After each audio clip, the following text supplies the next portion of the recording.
নমো ওম বিষ্ণুপাদায় কৃষ্ণপৃষ্ঠায় ভূতলে শ্রীমতে জয় পতাকা স্বামিনীতি নামিনে নমাচার্য পদায় নিতাই কৃপা প্রদায়িনী গৌরকথা দামোদয় নগর গ্রাম তারিণী নমো ওম বিষ্ণুপাদায় কৃষ্ণপৃষ্ঠায় ভূতলে শ্রীমতে ভক্তি বেদান্ত স্বামিনীতি নামিনে নমস্তে সারস্বতে দেবে গৌরবাণী প্রচারিণে নির্বিশেষ শূন্যবাদী পাশ্চাত্য দেশতারিণে वंचाकल्पतरुभ्यश्च कृपा सिन्धुभ्येव च पतितानां पावनेभ्यो वैष्णवेभ्यो नमो नमः। हे कृष्ण करुणा सिन्धु दीनबन्धु जगत्पते गोपेश गोपिका कान्त राधाकान्त नमस्ते। तप्त काञ्चन गौराङ्गी राधे वृन्दावनेश्वरी वृषभानुसुते देवी प्रणमामि हरिप्रिये। नीलाचल निवासाय नित्याय परमात्मने बलभद्र सुभद्राभ्यां जगन्नाथाय नमः। जय श्री कृष्ण चैतन्य प्रभु नित्यानंद श्री अद्वैत गदाधर शिवासादि गौर भक्तबिंद।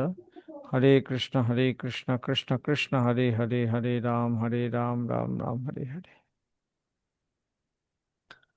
তো সবাইকে আমি স্বাগত জানাচ্ছি, যারা অনলাইনে এবং অফলাইনে সরাসরি জুমের মাধ্যমে এই ক্লাসটি শুনছেন, সবাইকে আমি স্বাগত জানাই।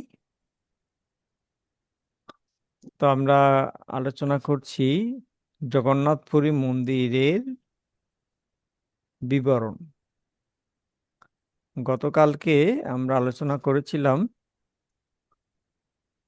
জগন্নাথ মন্দির জগন্নাথপুরী মন্দিরের কয়টি দরজা আছে এবং সেই দরজাগুলোর নাম কি। এর মধ্যে পূর্ব দিকের যে দরজা, যেটার নাম হচ্ছে সিংহদ্বার, সেই সিংহদ্বার সম্পর্কে আমরা আলোচনা করেছি। এবং তারপর হচ্ছে অরুণ স্তম্ভ সম্পর্কে আমরা আলোচনা করেছি, অরুণ স্তম্ভ। আজকে আমাদের পরবর্তী হচ্ছে মেঘনাদ পাচেরি, মানে মেঘনাদ প্রাচীর। মেঘনাদ প্রাচীর মানে বাইরের সীমানা প্রাচীর। আমি একটু ছবি দেখাই আপনাদেরকে, তাহলে আপনাদের দেখতে সুবিধা হবে। এই যে এখানে দেখুন, এই পেজে দেখতে পাচ্ছেন, এই যে এটা হচ্ছে ভূমি, এটা এই মানুষ এখানে হাঁটছে, এখান থেকে শুরু করে এত উঁচু যে প্রাচীর, এই পুরো জগন্নাথপুরী মন্দিরের যে এরিয়াটি, জগন্নাথপুরী মন্দিরের যে এলাকাটি, সেটা হচ্ছে টোটাল হচ্ছে 10.7 একর জায়গা। এই পুরো 10.7 একর জায়গাকে চারিদিকে এরকম লম্বা উঁচু প্রাচীর দিয়ে ঘেরা, এবং এই বাইরের চারিদিকের যে বেষ্টনী প্রাচীর, এটাকে বলা হয় মেঘনাদ প্রাচীর। ঠিক আছে। তো এই মেঘনাদ প্রাচীর সম্পর্কে আমরা আজকে জানবো। এটা দিয়ে আমরা শুরু করছি আজকের আলোচনা। হ্যাঁ, মন্দিরের প্রাঙ্গণের অন্যান্য মন্দির সমূহ সহ জগন্নাথপুরীর মন্দিরের সম্পূর্ণ এলাকাটি 10.7 একর এলাকা জুড়ে বিস্তৃত। আর এই পুরো এলাকার কেন্দ্রে মাঝখানে রয়েছে জগন্নাথ দেবের প্রধান মন্দির, যেখানে ভগবান জগন্নাথ দেব, তার ভাই বলরাম এবং বোন সুভদ্রা এবং স্তম্ভরূপে সুদর্শন চক্র সহ পূজিত হন। সুদর্শন চক্র চক্র আকারে পূজিত হন না, স্তম্ভ আকারে বা একটা আহ, পিলারের আকারে বা দণ্ডের আকারে পূজিত হন।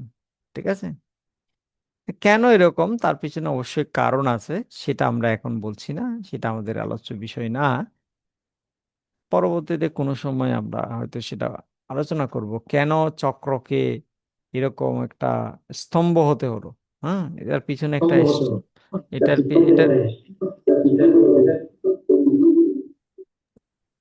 এটার পিছনে একটা স্টোরি আছে। হুম। তা আপনারা সেটা শ্রী জগন্নাথ বই থেকে অথবা শ্রীক্ষেত্র পরিক্রমা বই থেকে, মহারাজের শ্রীশ্রীমৎ ভক্তিপ্রসন্ন মহারাজের বই থেকে আপনারা পড়ে নিতে পারেন। তো পুরো এলাকাটি দুটি সীমানা প্রাচীরের দ্বারা পরিবেষ্টিত, যার ফলে দুইটি আলাদা প্রাঙ্গণ সৃষ্টি হয়েছে। পুরো জগন্নাথপুরী মন্দিরটা দুইটা সীমানা প্রাচীরের দ্বারা পরিবেষ্টিত। একটা প্রাচীর হচ্ছে মেঘনাদ প্রাচীর, যেটাকে বলা হয় বাহার বেড়া, বাইরের প্রাচীর। আর আরেকটি প্রাচীরকে বলা হয় ভিতর বেড়া, বা অভ্যন্তরীণ দেয়াল বা অভ্যন্তরীণ প্রাচীর। ঠিক আছে? তো বাইরের যে প্রাচীর তাকে বলা হচ্ছে মেঘনাদ প্রাচীর। ঠিক আছে? তো এই মেঘনাদ প্রাচীরটি কে নির্মাণ করেন, কে তৈরি করেন? রাজা কপিলেন্দ্র দেব তার শাসন আমলে 1413 থেকে 1465 খ্রিস্টাব্দে এই মেঘনাদ প্রাচীরটি তৈরি করেছিলেন। এই শক্তিশালী এবং উঁচু যে দেয়াল, এটা কেন তৈরি করা হলো? মূলত বাইরের শত্রুদের আক্রমণ থেকে মন্দিরকে সুরক্ষা করার জন্য এই প্রাচীরটা নির্মাণ করা হয়েছিল। এবং এটা অত্যন্ত উঁচু প্রাচীর। দেখে মনে হয় এই প্রাচীরটা এমন উঁচু যেটা মেঘকে স্পর্শ, আকাশের মেঘকে স্পর্শ করেছে এরকম মনে হয় দেখে। তাই এটার নাম দেয়া হয়েছে মেঘনাদ প্রাচীর। মেঘকে স্পর্শ করেছে তাই মেঘনাদ প্রাচীর। তো এই দেয়ালের পূর্ব দিকের দৈর্ঘ্য হচ্ছে 644 ফুট এবং দক্ষিণ দিকের দৈর্ঘ্য হচ্ছে 665 ফুট। মন্দির প্রাঙ্গণে এই বাইরের দেয়ালটি প্রায় 4,28,660 বর্গফুট এলাকাকে আবৃত করেছে। মন্দিরের প্রাঙ্গণকে পরিবেষ্টনকারী এই দেয়ালের উচ্চতা সবখানে সমান নয়, সব জায়গায় সমান নয়। ভিন্ন ভিন্ন স্থানে ভিন্ন ভিন্ন রকমের উচ্চতা। বেশিরভাগ স্থানে এই দেয়ালটি ভূমি থেকে 22 ফুট উঁচু। কিছু কিছু স্থানে এটি 20 ফুট উঁচু, আর অন্য কিছু স্থানে এটি 24 ফুট উঁচু। যেখানে দেয়ালটির উচ্চতা 19 ফুট পর্যন্ত উঁচু, সেখানে এটার প্রস্থ হচ্ছে 7 ফুট। আর 19 ফুটের উপরে দেয়ালটির প্রস্থ হচ্ছে 3 ফুট। ঠিক আছে? তো দেয়ালটির উপরের যে অংশ তাকে বলা হচ্ছে গাংলা। গাংলা মানে, আমি দেখাচ্ছি, এই যে দেখেন, এই যে উপরে একটা দেখছেন একটা এরকম এরকম বাস করা করা, এটাকে বলা হয় গাংলা। এই নাম, এটার নাম হচ্ছে গাংলা। ঠিক আছে? দেয়ালটির উপরের অংশে খুব সাধারণ ডিজাইন করা হয়েছে, যা দেখতে ভারতের বিভিন্ন দুর্গ যেগুলো আছে সে দুর্গের মতো মনে হয়। এই মেঘনাদ প্রাচীর এর মধ্য দিয়ে মন্দির প্রাঙ্গণে প্রবেশ করার জন্য উত্তর, দক্ষিণ, পূর্ব, পশ্চিম এই চারদিকে 4টি প্রবেশদ্বার রয়েছে। এবং সেই 4টি প্রবেশদ্বারের নাম আমরা কালকে বলেছিলাম। হ্যাঁ, সিংহদ্বার, ব্যাঘ্রদ্বার, হস্তিদ্বার, অশ্বদ্বার। ঠিক আছে? এই চারটি দ্বার হচ্ছে ধর্ম, অর্থ, কাম, মোক্ষ, এই 4টি পুরুষত্বের প্রতিনিধি। ঠিক আছে? তো মেঘনাদ প্রাচীরের দক্ষিণ দিকের অংশে দুটি আগ্রহব্যঞ্জক কাঠামো রয়েছে। এর মধ্যে একটি হচ্ছে দক্ষিণ সীমানা প্রাচীরের পূর্ব দিকে, যা পেজা কুণ্ড নামে পরিচিত। আরেকটা হচ্ছে মেঘনাদ প্রাচীরের উপরে অবস্থিত দুর্গা মাধব মন্দির, যা দক্ষিণ পশ্চিম কোণে অবস্থিত। তো এই পেজাকুণ্ড এবং দুর্গা মাধব মন্দির সম্পর্কে এখন আমরা বর্ণনা করব না। এটা এই বইয়ের পরবর্তীতে আলোচিত হয়েছে। যদি আমরা সময় পাই, ততটুকু যেতে পারি, তাহলে হয়তো আমরা এই পেজাকুণ্ড কোথায় আছে, বিস্তারিত ওখানে কি হয়, দুর্গা মাধব মন্দিরটা কোথায় আছে, ওখানে কি হয়, ওখানে কোন দেবতা আছে, কিভাবে পূজিত হয়, সময় যদি আমরা পাই 4 দিনের মধ্যে, তাহলে আমরা হয়তো আলোচনা করতে পারি, আবার নাও করতে পারি সময় না পেলে। তো সিংহদ্বার, সিংহদ্বার আমরা কালকে আলোচনা করেছি সিংহদ্বার সম্পর্কে। সিংহদ্বার দিয়ে মন্দিরে প্রবেশের পূর্বে ডান দিকে মেঘনাদ প্রাচীর সংলগ্ন আরো একটি মন্দির আছে। এই মন্দিরটিকে নাম বলা হয় বড় ছথা মঠ। এই যে ছবি দেখুন, বড় ছথা মঠ। ঠিক আছে? এটা হচ্ছে শ্রী সম্প্রদায়ের একটা মঠ। হ্যাঁ, বড় ছথা মঠ। পূর্ব দিকে এখানে আঁকা কি কে করছে এখানে, রং করে দিয়েছে কে? এই যে এগুলো,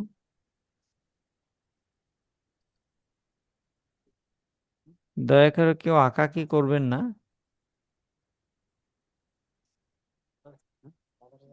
না ভালো আছে বলে বাজারে কাম শেষ তো।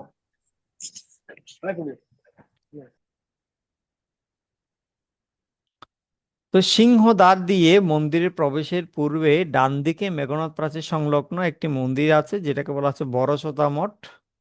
এটা তো শ্রী সম্প্রদায়ের মঠ। এই মঠে ভগবান রামচন্দ্র লক্ষ্মণ বাইয়া, সীতা দেবী এবং হনুমানজির বিগ্রহ পূজিত হয়। এই বড়ছতা মঠে রাম, লক্ষ্মণ, সীতা, হনুমান এই চারজন পূজিত হয়। এই বড়ছতা মঠটা কে নির্মাণ করেন? রঘুবর দাস নামে একজন ভক্ত এই মঠটি, বড়ছতা মঠটি, হ্যাঁ, স্থাপন করেন। এই মন্দিরে এমন একটি আগুন এই মন্দিরে আছে যেটা কখনো নিভে যায় না, সে আগুনটা সবসময় জ্বলে, কখনো এই আগুনটা নিভে না। এবং যখন প্রতিদিন ভগবান জগন্নাথ দেবের রান্না করার সময় হয়, তখন জগন্নাথ দেবের, আমরা তো ম্যাচ দিয়ে রান্না করি বা গ্যাসের চুলা দিয়ে রান্না করি, গ্যাস দিয়ে রান্না করি, অনেকভাবে রান্না করি। কিন্তু ব- আমাদের জগন্নাথপুরী মন্দিরে যে রান্না হয় সেটার জন্য যে আগুন জ্বালাতে হবে, রান্নার আগুন, সেটা কিন্তু ম্যাচ দিয়েও জ্বালানো হয় না, গ্যাস দিয়েও জ্বালানো হয় না, কোনোভাবে জ্বালানো হয়। সেটা হচ্ছে এই যে বড়ছথা মঠের মধ্যে যে অগ্নিকুণ্ড আছে যেখানে সবসময় আগুন জ্বলে, সেখান থেকে নিয়ে গিয়ে আগুন রান্নাঘরে নিয়ে যাওয়া হয় এবং সেই আগুন দিয়ে রান্না করা হয় প্রতিদিন। এই নিয়মটা পালন করা হয়, ঠিক আছে। দক্ষিণ দ্বার দিয়ে প্রধান মন্দির প্রাঙ্গণে আপনি যখন প্রবেশ করবেন তখন ডান দিকে একটি হনুমান মন্দির পাবেন, হনুমান মন্দির পাবেন। এবং এই হনুমানজির বিগ্রহটা হচ্ছে অনেক বিশাল আকৃতির একটা হনুমান বিগ্রহ। কেউ কেউ বলেন এই বিশাল হনুমানজির নাম হচ্ছে কান পাতা হনুমান। কেউ কেউ বলে থাকে এটা হচ্ছে কান পাতা হনুমান, কিন্তু আসলে কান পাতা হনুমান আরো একটা আছে জগন্নাথপুরী মন্দিরে, যেটা হচ্ছে পশ্চিম দ্বারের দিকে আরেকটি হনুমান আছে যাকেও কান পাতা হনুমান বলা হয়। তো এভাবে আমরা দেখতে পাই দুইটি হনুমান বিগ্রহকে একই সাথে কান পাতা হনুমান বলা হয়। এবং এটার নাম কেন কান পাতা হনুমান হলো তারও কিছু কারণ আছে। প্রভুর লাইন খুলে গেছে। এই যে আহ, এই যে হনুমানটা, এটার নাম কেন কান পাতা হনুমান হলো তার কিছু কারণ আছে। আছে, আচ্ছা আচ্ছা, ধন্যবাদ। তো এটা মহারাজের যে শ্রী জগন্নাথ বই আছে সেখানে মহারাজ বিস্তারিতভাবে বর্ণনা করেছেন, সেখান থেকে আপনারা পড়ে নিতে পারেন কানপাতা হনুমান সম্পর্কে। এখন আপনারা দেখুন, এটা হচ্ছে যে গেটটা দেখতে পাচ্ছেন, এটা হচ্ছে সিংহদ্বারের গেট। এবং সিংহদ্বারের মানে অরুণ স্তম্ভ পার হয়ে ব্যাঘ্র পার হয়ে আপনি যখন এখন সিংহদ্বারে প্রবেশ করবেন, এটা হচ্ছে প্রবেশ পথ। এই যে পথটা, এই যে এদিক দিয়ে প্রবেশ করতে হয় ভিতরে।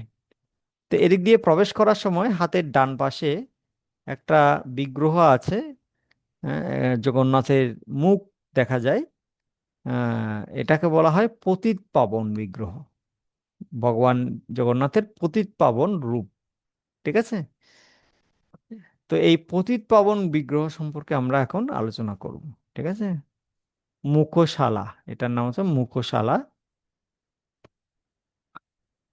তো কেন এই জগন্নাথ দেবের বিগ্রহ তো মন্দিরের ভিতরে এমনিতেই আছে, তাহলে আবার বাইরে গেটের কাছে এরকম জগন্নাথের বিগ্রহ আনার, রাখার বা প্রকটিত হওয়ার কি কারণ? তার সেটা স্টোরি আছে, কেন এই পতিত পাবন এলেন এখানে। তো সিংহদ্বারের মধ্য দিয়ে হাঁটতে হাঁটতে আপনি তৎক্ষণাৎ একটি ছোট অঞ্চলের মধ্যে পৌঁছাবেন যাকে মুকশালা বলা হয়। স্থানীয় লোকদের কাছে এটি সিংহদ্বার গুমুট নামে পরিচিত। এটি হচ্ছে সুবৃহৎ জগন্নাথ মন্দিরের আঙ্গিনায় প্রবেশের জন্য পূর্ব দিক থেকে সব থেকে প্রধান প্রবেশদ্বার। হুম এই মুখশালাটি 30 ফুট উঁচু এবং এটি একটি মন্দিরের আদলে তৈরি হয়েছে, যাতে একটি ছোট গম্বুজও আছে। এটা আমরা কালকে দেখিয়েছি। মুখশালার মধ্য দিয়ে একটি প্রশস্ত চলাচলের পথ রয়েছে, যার দ্বারা আচ্ছা। দর্শনার্থীরা মন্দিরের প্রাঙ্গণে প্রবেশ করতে পারেন। এই প্রবেশপথের দুপাশে 3 ফুট উঁচু বারান্দা রয়েছে যেখানে বিভিন্ন বিগ্রহগণ পূজিত হয়। তো অনেক বিগ্রহ। কটিং কটিং কটিং আসো। তো এই যে মুখশালা, এখানে আমরা দেখতে পাচ্ছি শুধু পতিত পাবন বিগ্রহকে দেখতে পাচ্ছি। আসলে শুধু যে এখানে পতিত পাবন বিগ্রহ আছে তা নয়, এদিকে আরো অনেক বিগ্রহ আছে, এদিকে অনেক বিগ্রহ আছে যেগুলো ক্যামেরায় আমরা তুলতে পারিনি, ঠিক আছে। এগুলো আপনি যখন সরাসরি জগন্নাথপুরী মন্দিরে যাবেন তখন আপনি যখন ঢুকবেন, তখন আস্তে আস্তে দেখে দেখে ঢুকবেন, তাহলে আপনি সব বিগ্রহ দেখতে পাবেন। ঠিক আছে?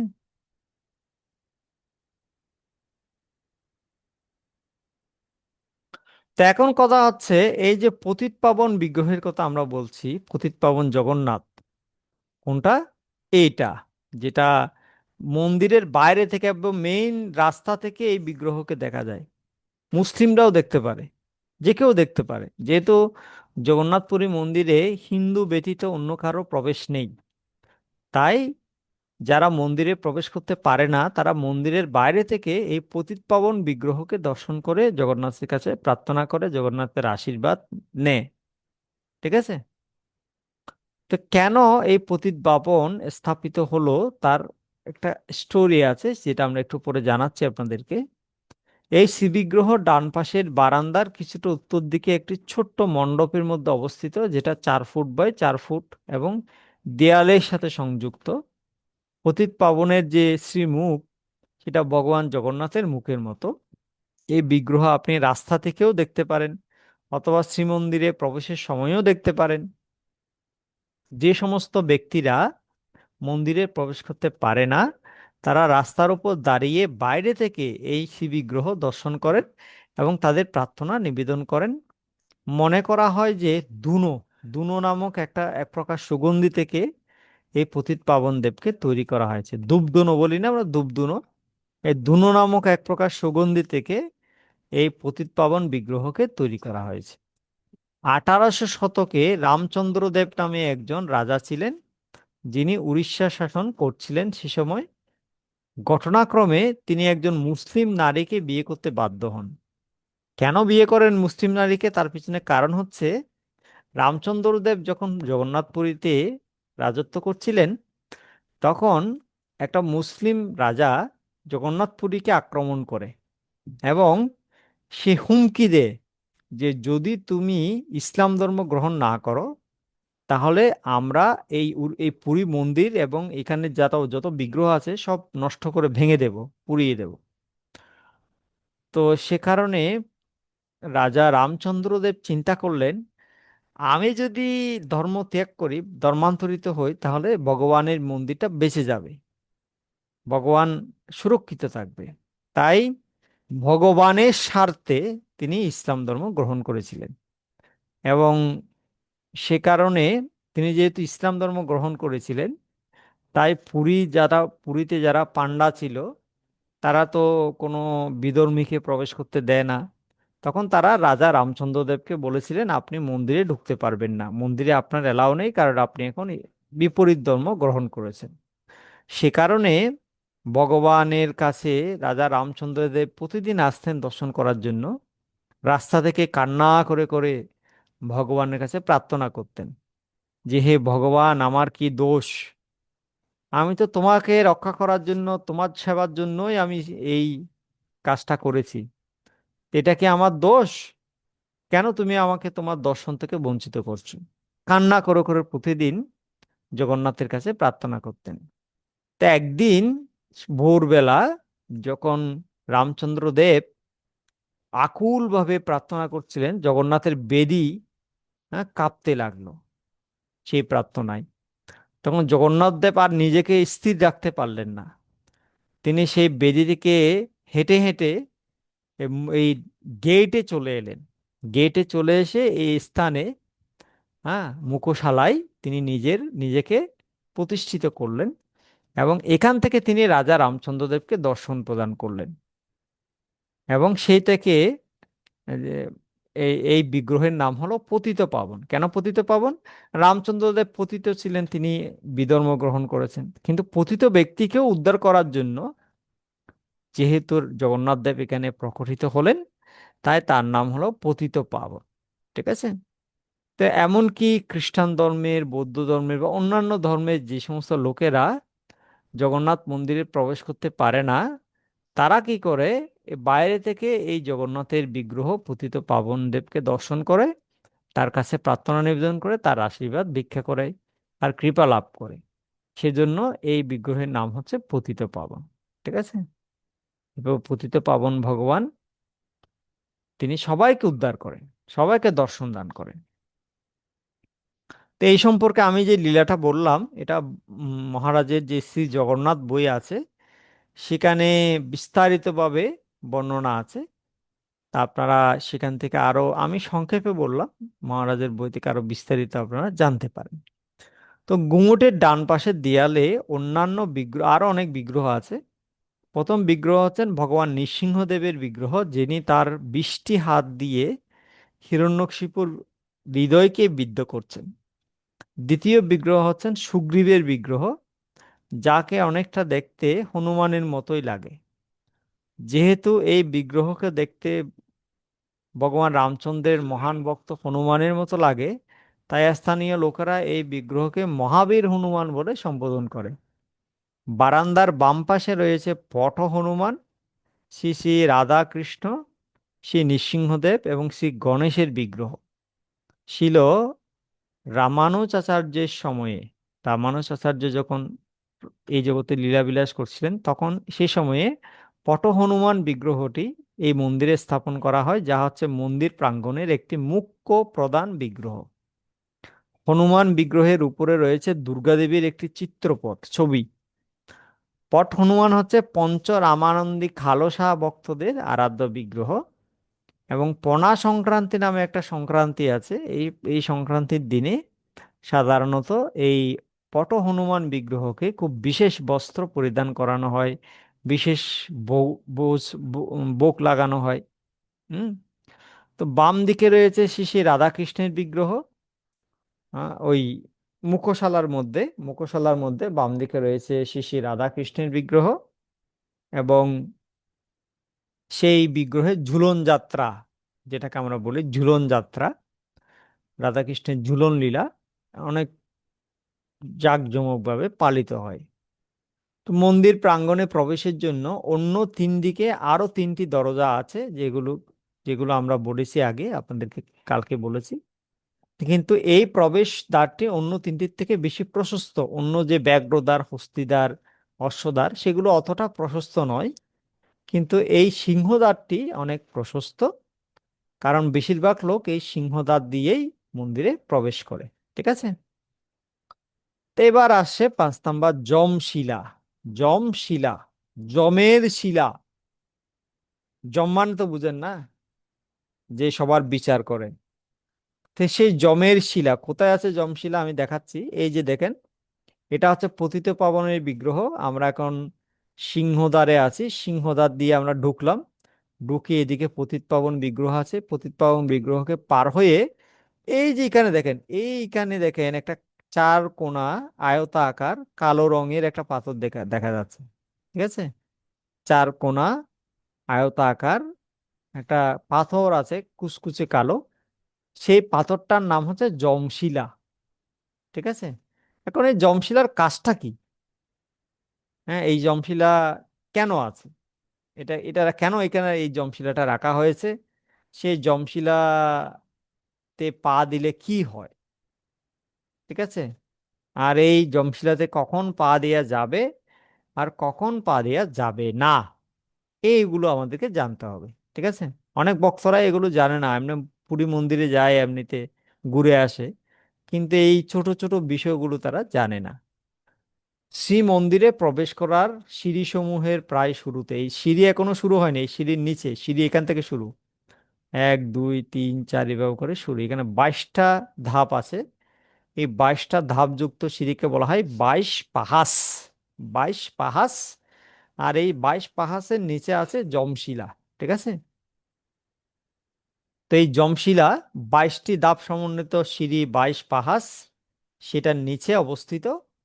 কথিত আছে যে মন্দিরে প্রবেশের সময় কেউ যদি এই যমশিলার উপর 2 পা রাখে, তারপর কিছুক্ষণ রাখার পরে, তারপর সেই যমশিলা থেকে পাগুলো উপরের দিকে সিঁড়িতে রেখে সিঁড়ি দিয়ে বেয়ে মন্দিরে প্রবেশ করে, তাহলে কি হয়?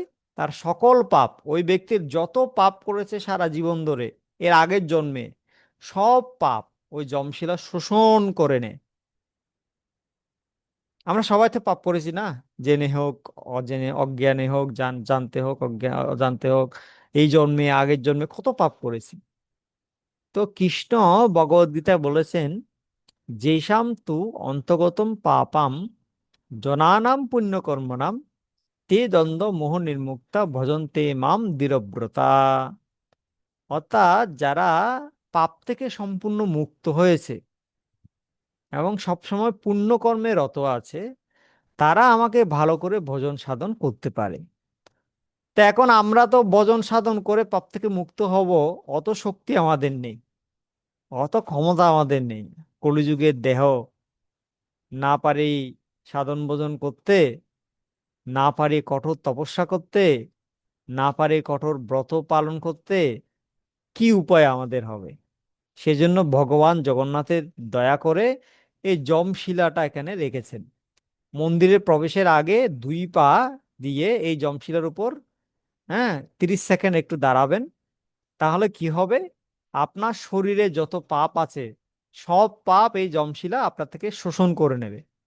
আর কোনো পাপ আপনার থাকবে না। আপনি সমস্ত পাপ থেকে মুক্ত হয়ে যাবেন।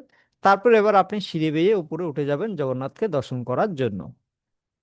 ঠিক আছে? তো এটা হচ্ছে পুরী মন্দিরে প্রবেশের নিয়ম। হুম। এই যমশিলাটা কিন্তু এই সিংহদ্বারেই আছে। অশ্বদ্বার, হস্তিদ্বার, ব্যাঘ্রদ্বার, ওই সমস্ত দ্বারে যমশিলা নেই। সেজন্য এদিক দিয়ে, অর্থাৎ আহ ব্যাঘ্র সিংহদ্বার দিয়েই, মেইন দ্বার দিয়ে সবাইকে প্রবেশ করলে ভালো। ঠিক আছে? তো এখন বলা হচ্ছে কি, আপনি যখন ঢুকবেন মন্দিরে তখন যমশিলায় পা রাখবেন, কিন্তু যখন মন্দির থেকে বের হবেন, ভগবানকে দর্শন করা শেষ হলো, প্রসাদও পেলেন, এখন মন্দির থেকে বের হবেন, বের হওয়ার সময় কি যমশিলায় পা আবার রাখবেন? রাখা যাবে কি যাবে না? রাখা যাবে না। কেন যাবে না? কারণ আপনি যদি সব দর্শন করে প্রসাদ পেয়ে বেরোনোর সময় আবার যদি যমশিলার উপর পা রাখেন, ঢুকার সময় তো সব পাপ শুষে নিয়েছিল। এখন আপনার দেহে আর কোনো পাপ নেই। যেহেতু পাপ নেই, যমশিলায় পা রাখলেন, সব পাপ আবার ঢুকে যাবে আপনার ভিতরে। তো এটা চান আপনি? সব পাপ আবার সব পাপ আবার ঢুকে যাক, এটা আপনি চান? এটা আমরা কেউ চাই না। সেই জন্য পুরী মন্দিরের নিয়ম হচ্ছে, যখন আপনি মন্দিরে প্রবেশ করবেন, যমশিলায় পা রেখে তারপর প্রবেশ করবেন। কিন্তু যখন আপনি বের হবেন, অন্য দরজা দিয়ে বের হবেন, এই দরজা দিয়ে বের হবেন না। কারণ অন্য দরজায় যমশিলা নেই। আর যদি কোনোভাবে কোনো মিস্টেকের কারণে বা কোনো তাড়াহুড়োর কারণে সিংহদ্বার দিয়েই বের হতে হয়, মাস্ট, তাহলে অবশ্যই একটা জিনিস মাথায় রাখবেন, যমশিলাতে যেন আপনার পা না লাগে বেরোনোর সময়। এটা আপনাকে এনশিওর করতে হবে। ঠিক আছে? এই যে এই ব্যাপারগুলো অনেকে জানে না কিন্তু। এই ব্যাপারগুলো অনেকেই পুরী মন্দির ভ্রমণ করেছে, অনেকেই তারা গিয়েছে, কিন্তু এই ভুল অনেকেই করে। এটাই হচ্ছে সমস্যা। তো যমশিলা সম্পর্কে আমরা জানলাম। এখন আমরা 22 পাহাচ, এই যে 22 পাহাচ দেখতে পাচ্ছেন, ধাপ, 22টা ধাপ, সিঁড়ি, এরকম 22টা ধাপের একটা সিঁড়ি আছে যমশিলার পরে, 22 পাহাচ। তো 22 পাহাচটা কি, সেটা সম্পর্কে আমরা এখন জানবো। আমাদের হাতে আর 12 মিনিট সময় আছে। 12 মিনিট আমি বলবো 22 পাহাচ সম্পর্কে। ঠিক আছে? তো জগন্নাথ মন্দির বা শ্রীমন্দিরের এলাকায় দুটি বাউন্ডারি দেয়াল আছে, যেটা আমরা বললাম, একটা বাহার বেড়া আর একটা হচ্ছে ভিতর বেড়া। বাহার বেড়ার নাম হচ্ছে মেঘনাদ প্রাচীর, আর ভিতর বেড়ার নাম হচ্ছে কুর্ম বেড়া। আরেক নাম হচ্ছে কুর্ম বেড়া। ঠিক আছে? তো এই যে দুটি বাউন্ডারি দেয়াল আছে, পূর্ব দিকে বাউন্ডারি, বাইরের বাউন্ডারি দেয়াল থেকে ভিতরের বাউন্ডারি দেয়াল পর্যন্ত যে একটি সিঁড়ি আছে, সেই সিঁড়িটাকে 22 পাহাচ বলা হয়। 22 শব্দের পাহাচ মানে হচ্ছে ধাপ, স্টেপ, ধাপ। এটা একটা উড়িয়া শব্দ। পাহাড় শব্দটি একটা উড়িয়া শব্দ, যেটার মানে হচ্ছে ধাপ। যেহেতু এখানে 22টি ধাপ আছে এই সিঁড়িতে, তাই এটাকে 22 পাহাচ বলা হয়। এই সিঁড়িটি মুখশালা থেকে মন্দিরের ভেতরের প্রাঙ্গণ পর্যন্ত বিস্তৃত। প্রতিটি ধাপ 70 ফুট লম্বা, 6 ইঞ্চি উঁচু এবং 6 ফুট প্রস্থ সমন্বিত, অনেক মোটা সিঁড়ি, লম্বা সিঁড়ি। হ্যাঁ, এই সিঁড়িটি মুখশালা থেকে শুরু করে কোন প্রাচীর বা অভ্যন্তরীণ বাউন্ডারি ওয়াল পর্যন্ত বিস্তৃত হয়েছে। 22 পাহাচের উভয় দিকে উঁচু দেয়াল সমন্বিত ভূমির স্তর আছে। অর্থাৎ 22 পাহাচে যখন আপনি যাবেন, এদিকে একটা উঁচু স্তর আছে, এদিকে একটা উঁচু স্তর আছে। যেহেতু এটা একটা আপনাদেরকে মাথায় রাখতে হবে, এই যে পুরী মন্দিরটা, এটার আরেক নাম হচ্ছে নীলাচল। নীলাচল মানে এটা একটা পর্বত ছিল, এটা আসলে একটা পাহাড়। হ্যাঁ, নীলাচল পর্বত। তো পর্বতটাকে পরবর্তীতে মন্দির বানানো হয়েছে পর্বতের উপরে। তাই পর্বতে উঠতে হলে তো আপনি তো আর একদম সোজা হেঁটে তো উঠতে পারবেন না, সিঁড়ি সিঁড়ি বেয়ে বেয়ে উঠতে হবে না। সেজন্য এই এই 22 পাহাড় বা আর অনেক কিছু আছে, সিঁড়ি বেয়ে বেয়ে উপর উঠতে হয়। এটা নীলগিরি বলা হয়, এটার নাম হচ্ছে নীলগিরি। হুম, নীল পর্বত, যেখানে নীল মাধবের পুজো হতো। তো যা হোক, তো 22 পাহাচের উভয় দিকে উঁচু দেয়াল সমন্বিত ভূমির স্তর আছে। ডান পাশের এই উঁচু ভূমির স্তরটির নাম হচ্ছে আনন্দবাজার। আনন্দবাজার মানে কি? যেখানে ভগবান জগন্নাথের মহাপ্রসাদ বিক্রি হয়। 22 পাহাড় দিয়ে উঠবেন, উঠার ডান দিকে একটা সিঁড়ি উপরে উঠে গেছে। সেই সিঁড়ি দিয়ে যদি আপনি যান, তাহলে আপনি আনন্দবাজারে ঢুকে যাবেন। মহাপ্রসাদ সেখানে বিক্রি হয়, বিভিন্ন আইটেমের মহাপ্রসাদ। কত আইটেমের মহাপ্রসাদ আছে, সেই আইটেমগুলোর নাম কি কি, সব কিছু বর্ণনা এই বইতে আছে। হ্যাঁ, জগন্নাথের যে 56 ভোগ হয়, 56 ভোগের নাম কি, কোন ভোগে কি আইটেম দেয়া হয়, কয় প্রকারের সবজি হয়, কয় প্রকারের অন্ন হয়, কয় প্রকারের পিঠা হয়, সব কিছুর নাম আছে। হ্যাঁ, সব বর্ণনা আছে এই বইতে, ঠিক আছে। আমরা জানি না অতটুকু আমি যেতে পারবো কিনা, এই আজকে দ্বিতীয় দিন চলে যাচ্ছে, আর 2 দিন বলবো, কতটুকু আর বলা যাবে। অনেক বড় বই।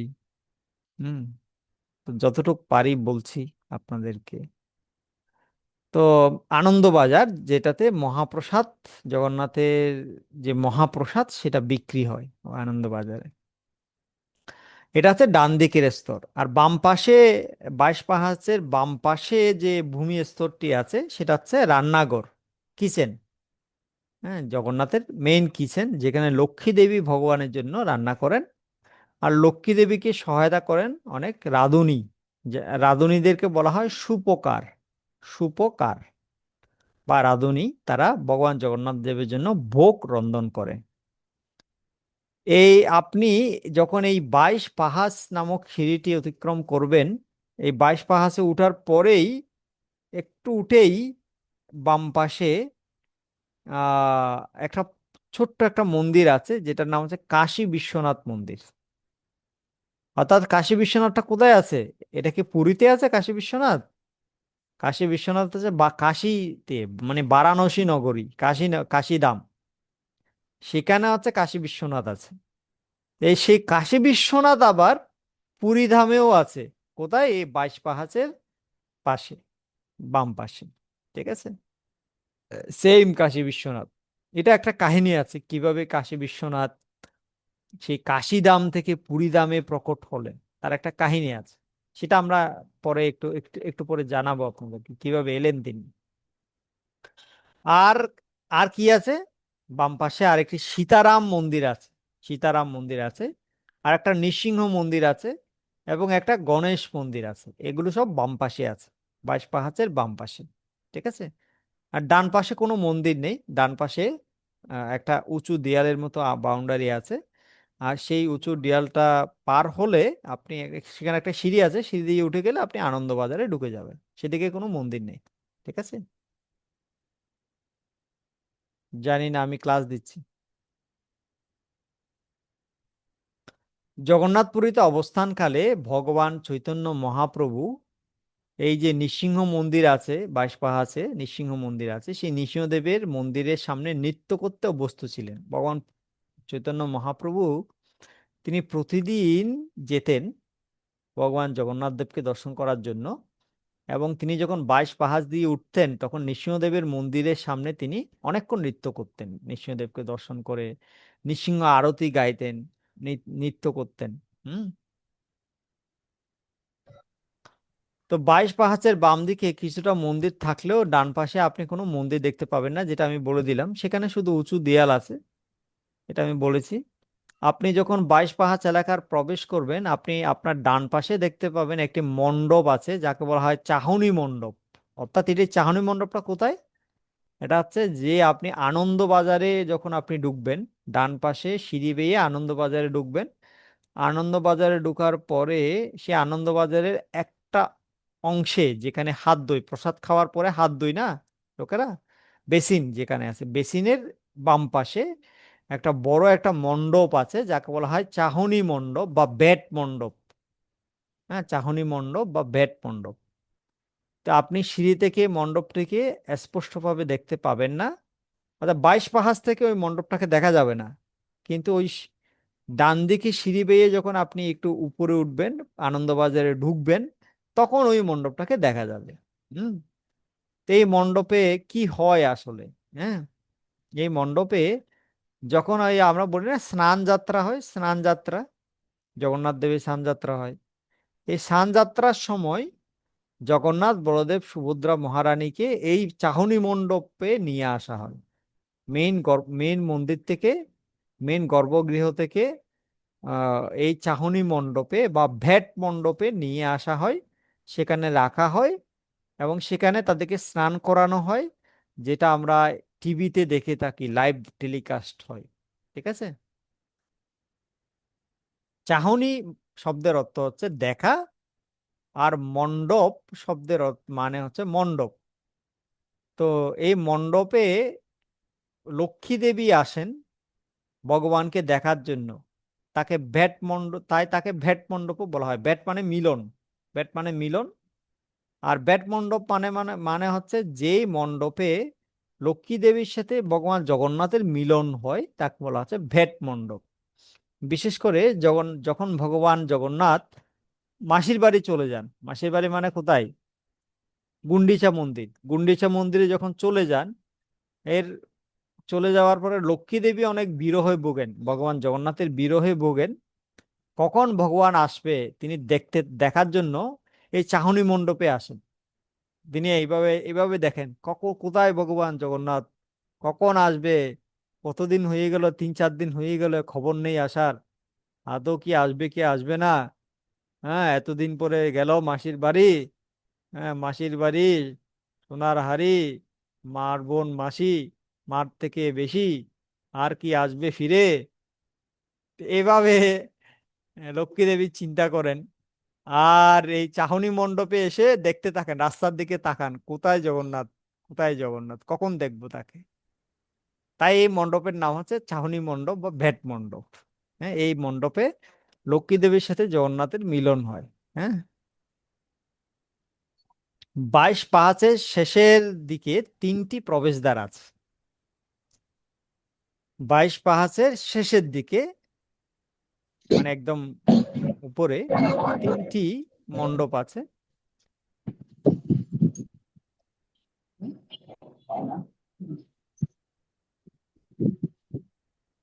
সাউন্ড হচ্ছে রিপন কৃষ্ণ দাস, আপনি আনমিউট, হ্যাঁ, আপনি শব্দ অফ করে রাখুন। তো 22 পাহাচের শেষের দিকে 3টি প্রবেশদ্বার রয়েছে। একটি প্রবেশদ্বার সরাসরি অভ্যন্তরীণ আঙ্গিনার দিকে গিয়েছে, মানে মন্দিরের ভিতরে গিয়েছে। আরেকটি প্রবেশদ্বার গিয়েছে ডান দিকে, যেটা দিয়ে আনন্দবাজারে প্রবেশ করা যায়। আর আরেকটি প্রবেশদ্বার গিয়েছে বাম দিকে, যেটা দিয়ে রান্নাঘরে, কিচেনে প্রবেশ করা যায়। তো 22 পাহাচ পার হওয়ার পরে আপনি তিন দিকে চাইলে যেতে পারেন। এক হচ্ছে মন্দিরের দিকে সরাসরি প্রবেশ করতে পারেন, আর একটা হচ্ছে ডান দিকে গিয়ে আনন্দবাজারে, মানে প্রসাদের জন্য যেতে পারেন। অথবা আরেকটা হচ্ছে বাম দিকে গিয়ে আপনি কিচেনে যেতে পারেন। যদিও জগন্নাথপুরী মন্দিরে কিচেনে সবাইকে ঢুকতে ঢুকতে দেওয়া হয় না, শুধুমাত্র পান্ডারা আর যারা রান্না করে, সুপকার যারা, তারা শুধু প্রবেশ করতে পারে। অন্যান্যদেরকে, সাধারণ ব্যক্তিদেরকে জগন্নাথপুরীর কিচেনে প্রবেশ নিষিদ্ধ। হুম। তো বলা হয়ে থাকে আনন্দবাজারের দিকে যে সিঁড়িগুলো গিয়েছে এবং সেই বিগ্রহের রান্নাঘরও 22 পাহাচের অন্তর্ভুক্ত। অর্থাৎ 22 পাহাচের মধ্যে 22টা ধাপ তো আছে, সেই সাথে যে সিঁড়িগুলো আনন্দবাজার গেছে সেই সিঁড়িগুলোও 22 পাহাচের অন্তর্ভুক্ত, এবং যে পথটা রান্নাঘরের দিকে গিয়েছে সেই পথটাও 22 পাহাচের অন্তর্ভুক্ত।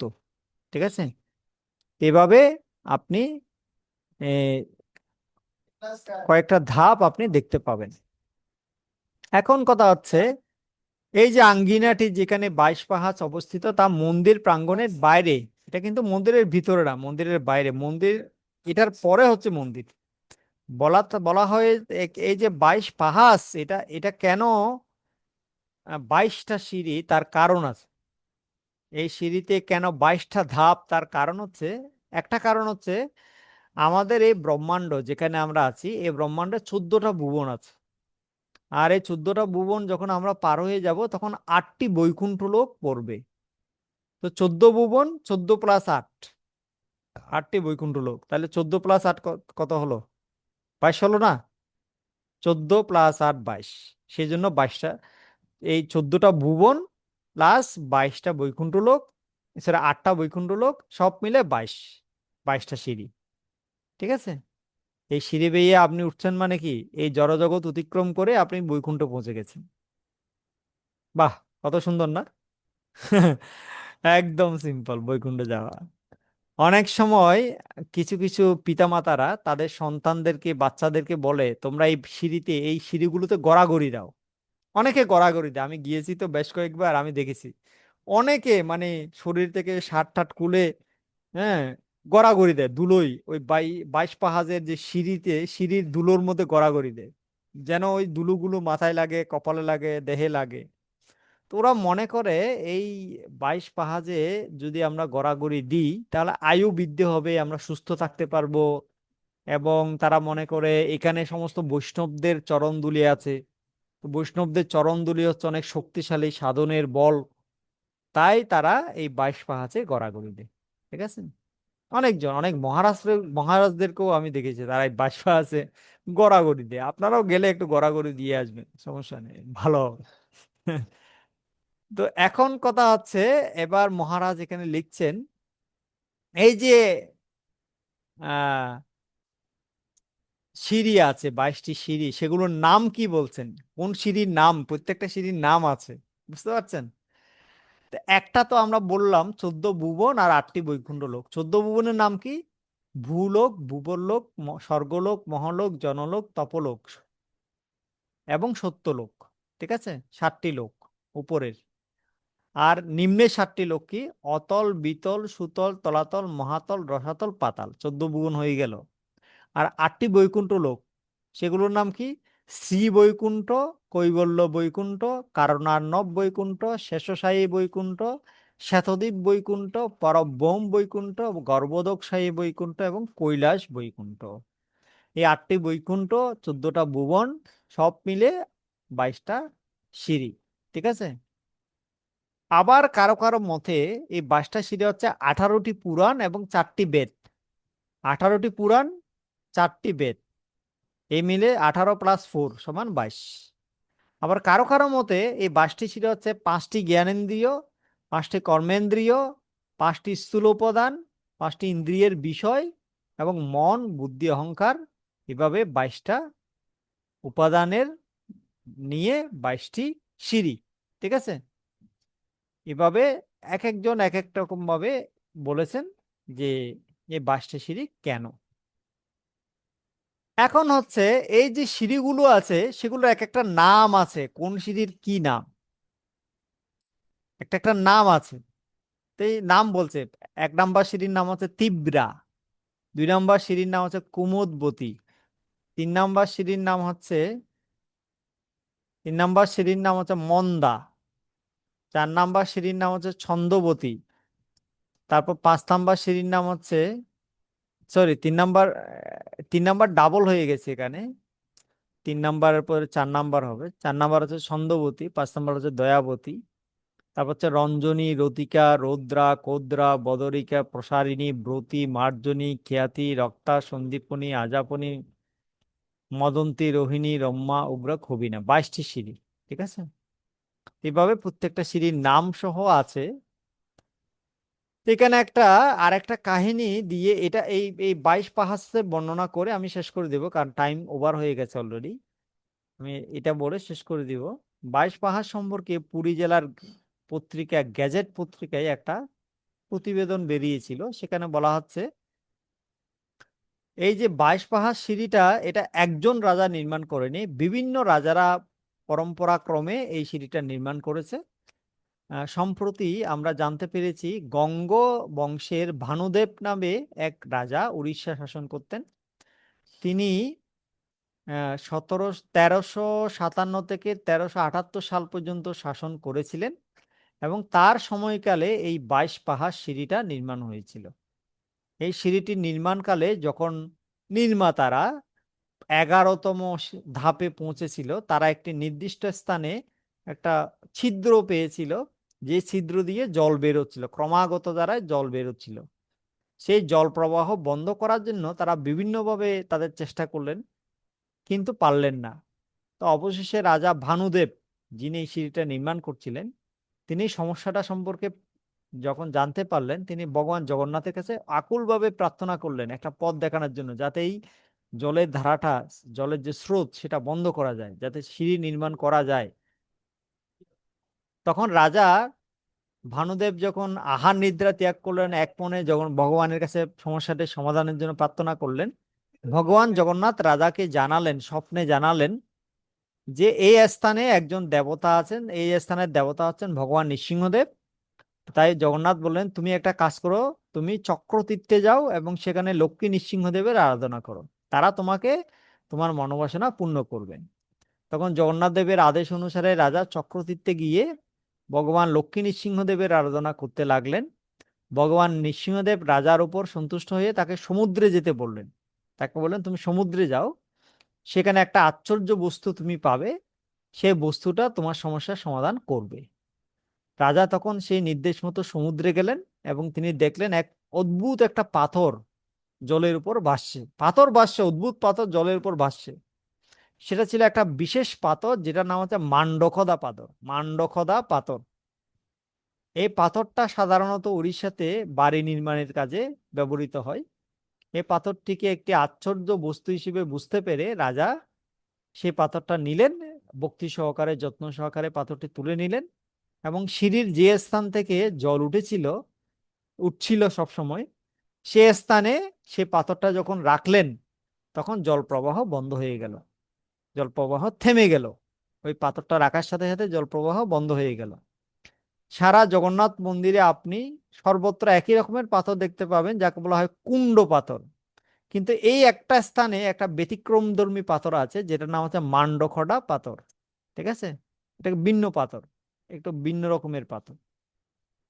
তো এখন আরেকটি কাহিনীতে বলা হচ্ছে যে যে সময় রাজা ভানুদেব এই পাথরটা এখানে স্থাপন করেন, সেই সময় ভানুদেবের স্ত্রী, হ্যাঁ, রানী গর্ভবতী হন এবং একটি অপূর্ব সুন্দর সন্তানের জন্ম দেন। যখন এই সংবাদটি লোকেদের মধ্যে ছড়িয়ে পড়ল, তারা বিশ্বাস করতে শুরু করলো এই পাথরের কারণেই রানী গর্ভবতী হয়েছে। তখন থেকে জনসমাজে প্রচলিত হলো, কোনো বন্দা নারী যদি এই পাথরের পূজা করে, তাহলে তিনি সন্তান ধারণে সক্ষম হবেন।